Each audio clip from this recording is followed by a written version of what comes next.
우리나라에서 신종 코로나 바이러스 확진 환자가 나온 지 2주가 됐습니다. 확산이 어디까지 이어질지 전문가와 잠시 얘기 나눠보겠습니다. 서울대 예방의학과의 홍윤철 교수가 나와 있습니다. 교수님 어서 오세요. 네, 반갑습니다. 지난 30일 이후로 매일 나오던 확진 환자가 오늘은 나오지 않았습니다. 좀 이르긴 한데 어떻게 봐야 될까요? 다행이죠. 예. 그렇지만 아직 안심할 사항은 아니라고 예. 보고요. 아직도 긴급 상황은 유지되는 것으로 봐야지 됩니다. 다만 오늘 확진 환자가 안 나왔다는 것은 증가 추세나 확산 추세가 멈칫했다라고도 볼 수 있고, 또 한편으로는 현재 방역 체계가 어느 정도 작동하고 있다라고 평가해 볼 수 있을 것 같습니다. 예. 첫 확진 환자가 나온 게 지난달 20일인데요.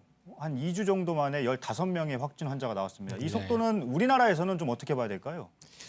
15명이면 외국하고 비교하면 예. 그렇게 많은 그 숫자의 증가는 아니라고 보고요.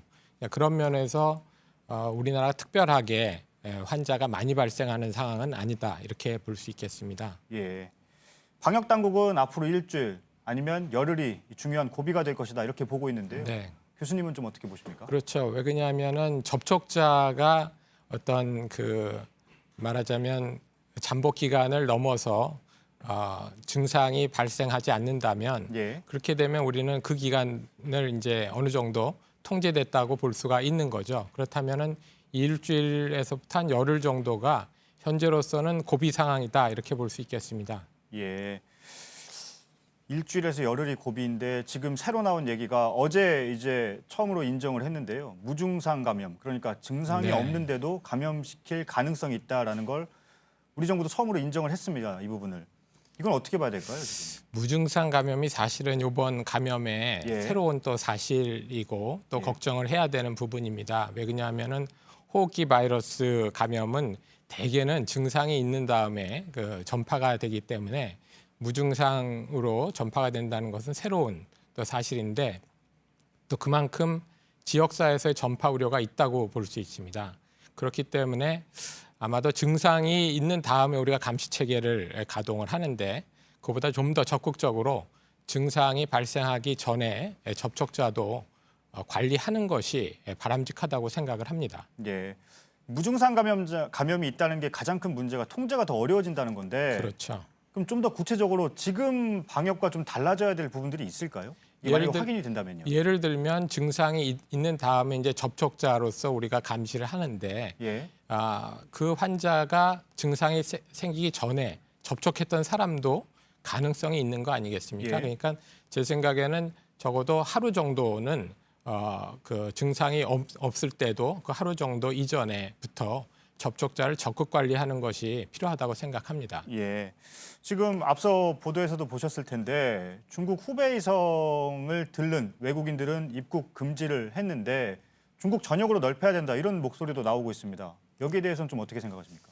네, 그건 이제 이 감염 상황의 심각성 또 규모 등을 좀 잘 파악해서 이제 해야 될 것 같습니다. 예. 그러니까 무조건 국경을 다 차단한다고 바람직하다고 생각되지는 않고요.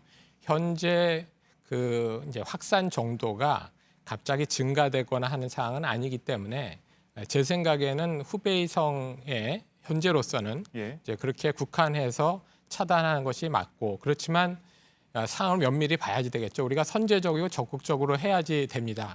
다만 또 합리적인 또 판단도 같이 해야지 되는 거죠.